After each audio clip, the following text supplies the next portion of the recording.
Shalom, everybody, and welcome back for Insights in the Parsha of the Week, Parshat Behar, followed by Saturday night. We have Lag BaOmer with Rabbi Shimon Bar Yochai's yard site. Unbelievable. One highlight of Parshat Behar, the main highlight really, is the laws of Shemitah, the sabbatical year, that every 7 years, and every 7 year cycle, the seventh year, it's forbidden to plow and harvest and plow the land and harvest the land like you would normally harvest it.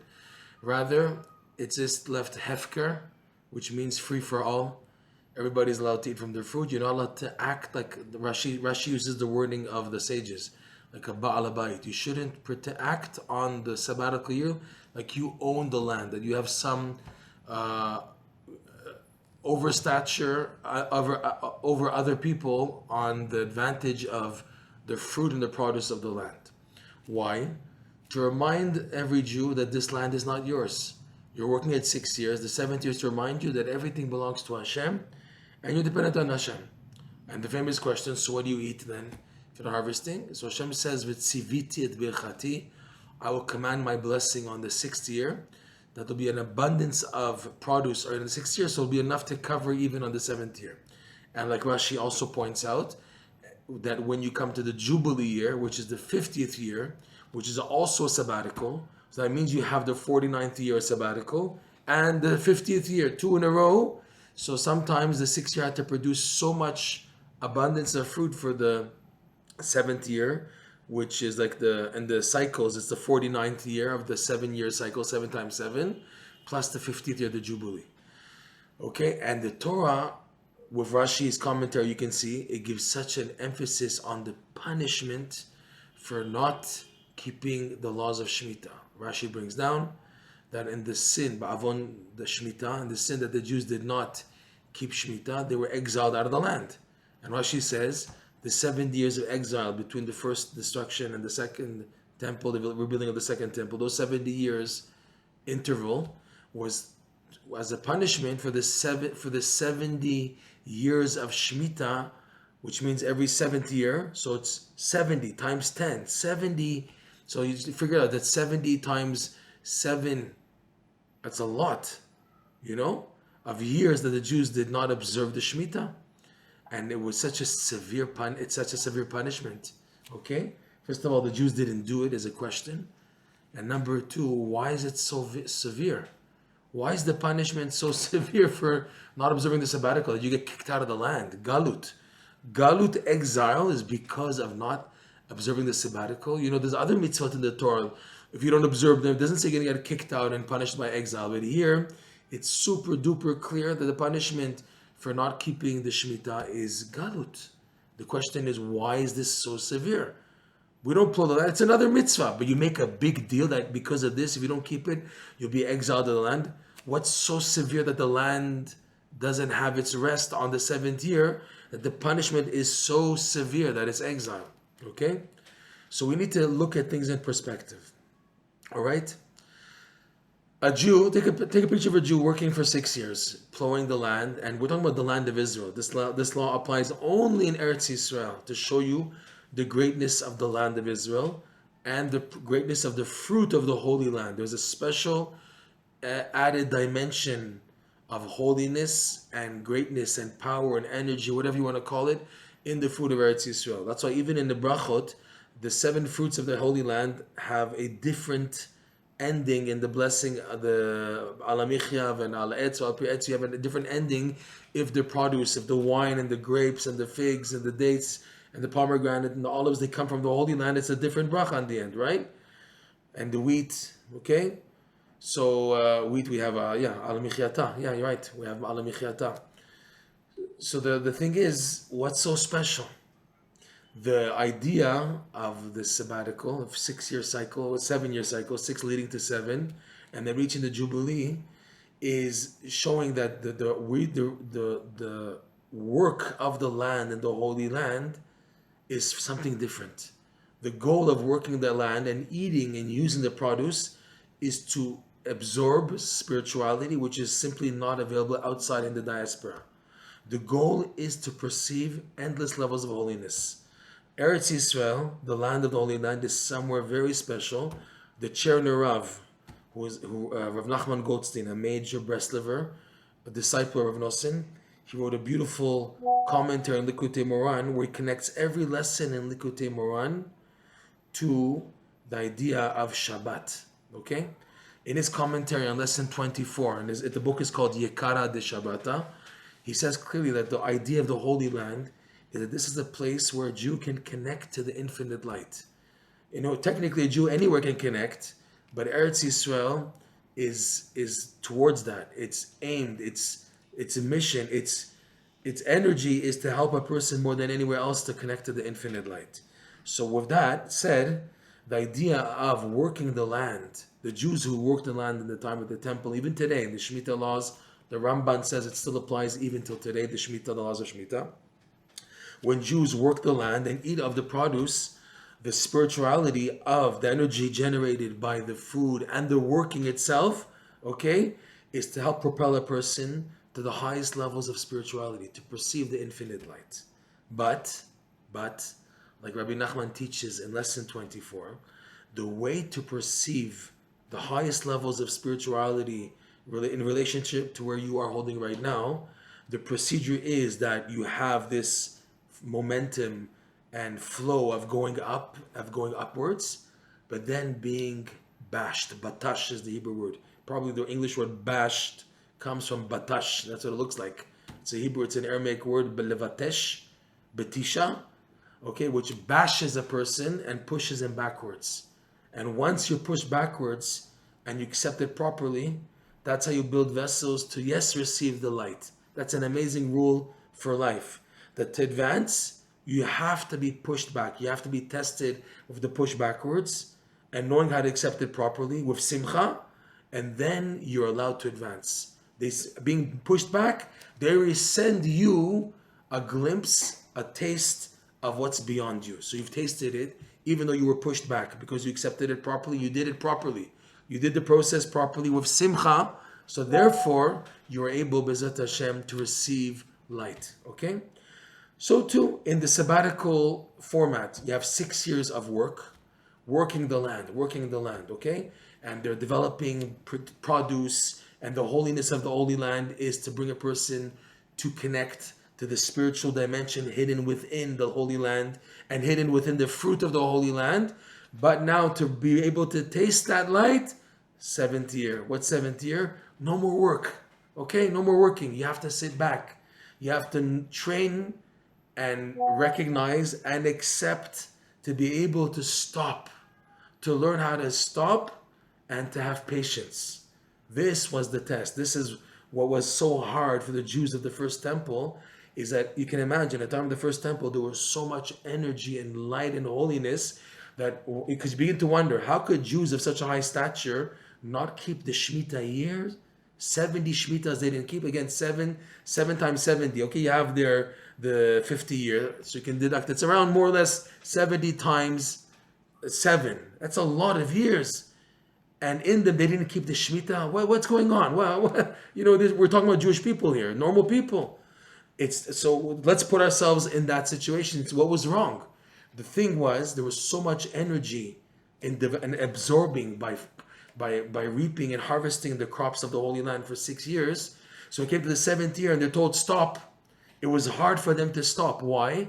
Because the spiritual high absorbed and experienced in those 6 years was so high.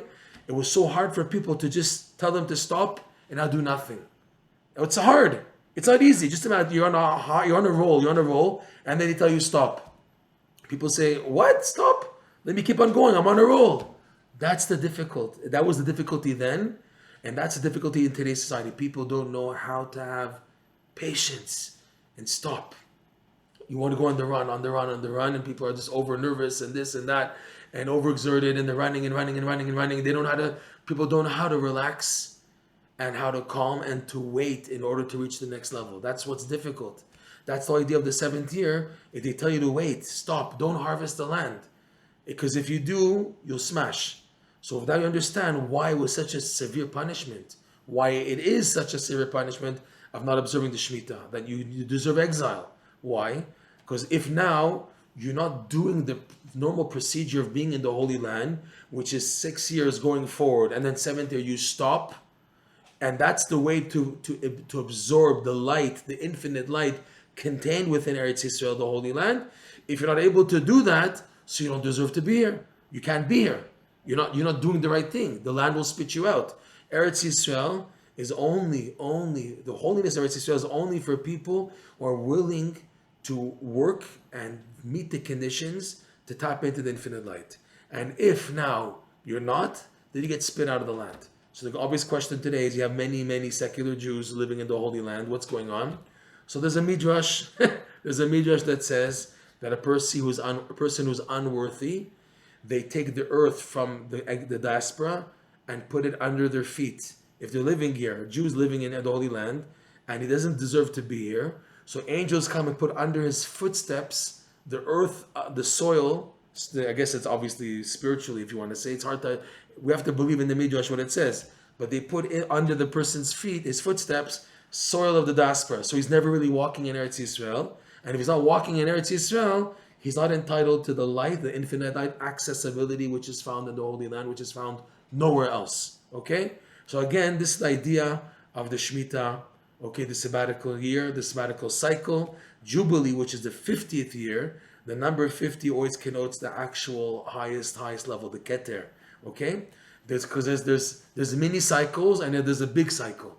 That on a 7-year cycle, it's your 7 years of working and developing to reach a certain level, and then the test is you have to know how to stay and fast, to stay put and be patient for 1 year. Okay, once you've done that 7 cycles and you're ready for number 50, so that's the bigger test. That's really for a higher level of experience of waiting 2 years and being able to wait the 2 years in order to connect to the high level of infinite light contained in the 50th gate. Okay, so this is the mitzvah of Shemitah and the punishment for not doing it. Okay, so now an insight connecting this to Rabbi Shimon Bar Yochai, Lag BaOmer. It turns out to be right after Parshat Behar, right after the laws of Shemitah, right into Lag BaOmer this year. Rabbi Shimon Bar Yochai's holy day of his passing. How is Rabbi Shimon Bar Yochai connected to this theme of observing and not observing the Shemitah? In next week's Parsha, Bechukotai, and there it's listed the punishment for not observing the Jubilee. So the verses say there that once the Jews get kicked out, so the land will finally take rest for all those years that it didn't have that rest for the Shemitah cycles and the Jubilee cycles that were not observed by the Jews.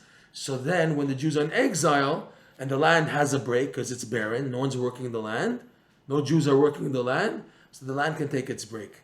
And there it says also, after all the punishments and kicking the Jews out into exile, Hashem says there in Parshat Bechukotai, Va'af gamzot biyotam be'eretz oivehem lo me'astim ve'lo ge'alti lechalotam ki ani Hashem Elokechem.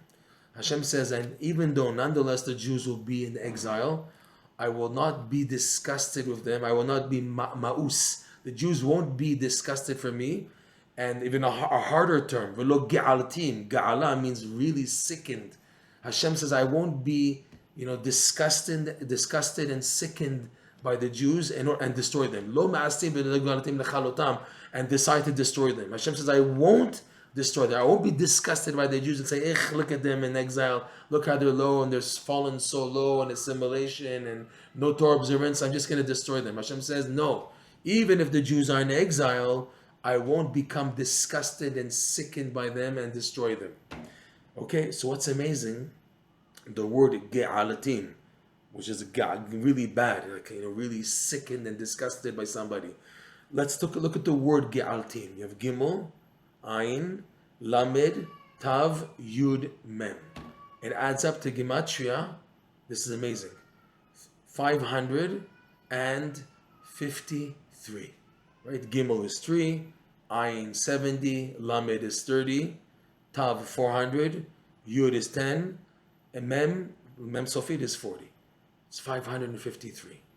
What is 553? Amazing. My hair is standing now to say this. Shimon ben, not Bar, Ben, which is the Hebrew for son. Bar is the Aramaic for son, but let's use the Hebrew. Shimon ben Yochai. Shimon and Yochai is 501. Ben is 52, 553. What's the idea? That Hashem says, I won't, even though the Jews will be in exile, and there'll be punishment for not keeping the Shemitot, and now the land will be able to keep the Shemitah, right? Parshat Behar, and also the punishment in Bechukotai. Hashem says, I won't destroy them. Why won't He destroy them? Because of tzaddikim of the caliber of Gematria, Ge'altim, disgusted by them, which is Shimon ben Yochai. He counterattacks that when, God forbid, the attribute of judgment comes before God to demand justice and to just wipe out the Jews, destroy them. Hashem says, I won't. Af gamzot. Af also means nonetheless, but also af means anger.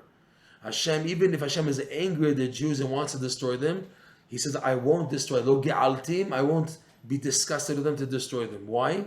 Because you have people of the caliber, the gematria of Ge'altim, which is Shimon ben Yochai, that can match any disgust that I have for the Jews.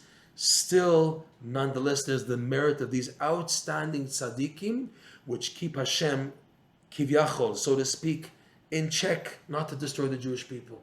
So that's amazing. You have the power of the Shemitah. What the Shemitah stands for is for people to learn how to run for spiritually, but then know how to stop and wait. And when they crash and they can't do that, and the crash is so bad that there's exile and punishment and suffering, what to do then? We have the tzaddikim or gematria ge'altim, which is Shimon ben Yochai, who counter any disgust and being fed up of us. To counter that, we have the merit of these tzaddikim to protect us, even in exile. Lo ma'astim velo ge'altim, and I won't be ge'altim, I won't be disgusted and fed up with the Jewish people to destroy them. In the merit of who? The merit of people who are gematria ge'altim, Shimon ben Yochai. So we should be zoche to learn how to be prepared to live in the Holy Land, to learn the expertise of Shemitah, which is being able to run forward, to do in advance, the idea of harvesting and working the land, but then knowing how to stop. The seventh year, to take a break, and this applying to even daily struggles, daily living, where you have your spiritual highs and then you have a crash, you have a waiting period, and you expected not to crash. You're expected to wait in order to handle what's going on and to be able to get back up on your feet and continue.